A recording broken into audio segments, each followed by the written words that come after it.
I'm gonna say this straight up before I even get into it. These 3 weeks of General Hospital, yeah, it ain't just drama. It's that kind of chaos where you sit there, remote in hand, halfway annoyed, halfway hooked, like, why am I still watching this mess? But you don't turn it off. You can't. And I'm not going to recap it like some clean, polished recap. No, I'm talking like I'm actually in it, reacting, judging a little, maybe too much, whatever. Delilah, that name again, and now there's a whole baby. So Delilah, I swear, every time her name comes up, it feels like the show is poking at something unfinished. Like they didn't close that chapter properly, so now it's leaking into everything else. And boom, now we find out she left a newborn behind. I had to rewind twice because ain't no way you'll just casually reveal a whole child like that. No build up, no soft landing, just, oh, BTW, she had a baby. Like it's a grocery list item. And now we got Harrison Chase and Brooklyn Quartermain stepping in, trying to adopt. And look, I want to root for them. I do. They got that, we can be stable. We can give this kid a real life energy. But at the same time, I'm sitting here like, do you all even know what you're stepping into? Because this ain't just adoption. This is Port Charles adoption, which means secrets, surprises, last minute paternity reveals, emotional landmines everywhere. And yep, here it comes. The father, or maybe the problem. Because rumors pointing at Ethan Lovett. And I just kind of leaned back in my chair like, wow, okay, we doing this now? If Ethan is the father, then everything Chase and Brooklyn are building, shaky, real shaky. Like, imagine bonding with a baby, planning a future, calling yourself mum and dad, and then suddenly some dude walks in like, yeah, that's mine. That's not just legal drama. That's emotional wreckage. And I keep thinking about the kid, yeah, I know it's a soap, but still, that child didn't ask for any of this. Grown folks making messy choices, leaving behind consequences that got to grow up one day and deal with it. Kind of hits different when you think about it like that. Cullum. Man turned himself into a walking target. Now, let's get into Cullum. Because, wow, just wow. This man really out here collecting enemies like it's some kind of achievement.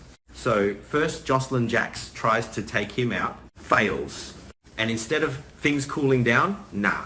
It's like the whole town said, all right, group project. You got people lining up mentally like, yeah, I could take a shot too. Danny, Britt, Lucas, probably more folks off screen just waiting for their moment. And I'm watching this unfold thinking this ain't justice no more. Like, yeah, Cullum is dirty. He caused Marco's death. He set up Jason Morgan to go to prison. He been causing damage.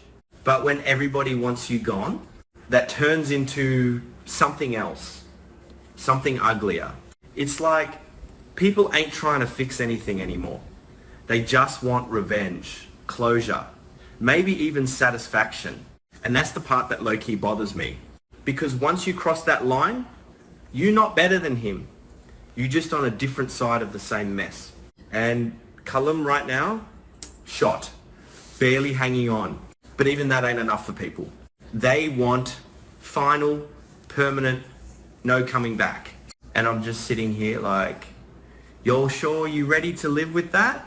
Willow, stuck in that moral trap again. Okay, so Willow Tate, she finds out something big. Like, this could ruin lives. Big. Turns out Nathan West might be secretly working for Sidwell. And I just kind of sighed when that dropped because Willow always ends up here. Always caught between truth and survival. Like she wants to do the right thing. You can see it. She tries. But the world around her, messy, dangerous, not built for clean choices. So now she got to decide. Expose Nathan or stay quiet and protect herself and maybe others. And I'm not even going to pretend that's an easy choice. People love saying tell the truth no matter what, but nah, real life don't work like that. Sometimes truth blows everything up. Sometimes silence keeps people safe. And sometimes you just stuck. And watching Willow in that space, yeah, it feels real uncomfortable, real. Brennan, Valentin, and Carly caught in the crossfire. So Jack Brennan finally closing in on Valentine Cassidy. And I'm like, okay, about time. But then they throw Carly Spencer into it. And suddenly, it's not just a manhunt. It's fallout. Because Carly's been covering for Valentine. And now, that loyalty might cost her everything. And I gotta say, this is classic Carly. Ride or die until it backfires. She moves like she can handle it all. Like consequences are optional. But nah, not this time. Brennan ain't playing. And I got this feeling he's not gonna separate the guilty from the loyal. To him, it's all the same. Nina, falling apart piece by piece. Nina Reeves, man, this one's rough to watch. Because when Brennan announces he's targeting Willow, yeah, that hits Nina hard. And you can see it, she's not thinking straight anymore. It's not strategy, it's panic. And then comes Charlotte Cassidy. And this right here, messy. Because Charlotte believes Nina betrayed Valentine. Whether it's true or not, doesn't matter. She believes it. And belief in this town, that's enough to start a war. So now Nina's stuck between law enforcement pressure and personal revenge. And I keep thinking, how much can one person take before they just snap? Because she's getting real close. Sidwell, grief turning into something dangerous. Sidwell lost his son, Marco. And instead of grieving quietly, he's going full revenge mode. Target, Sonny Corinthos. And I mean, of course, it's Sonny. Everything circles back to him eventually. But here's where it gets layered. Pascal, he might try to stop Sidwell. But not because he's a good guy. Nah, because he's scared. Because he's the one who exposed Marco's betrayal to Cullum, which led to Marco getting killed. So if that truth comes out, Pascal's done. So now he's playing both sides, trying to control the narrative. Maybe even planning to eliminate Cullum himself before Cullum talks. And I'm just, wow. This whole storyline is built on secrets that nobody wants exposed. And the longer they hide it, the worse it's going to hit when it comes out. Laura, witnessing something she can't unsee. Laura Collins might witness an attack on Sonny. And I feel like people underestimate what that does to someone. Being there, seeing violence happen right in front of you. That sticks. And Laura, she's smart. She knows Sidwell behind it. Which means she also knows she could be next. And it's not loud fear. It's quiet. The kind that sits in your chest and don't go away. Molly, something ain't right. Molly Lansing Davis is in recovery after surgery. But it don't feel stable. And Cody Bell, he's worried. Alexis Davis too. And then news drops. Christina Corinthos Davis might have been attacked.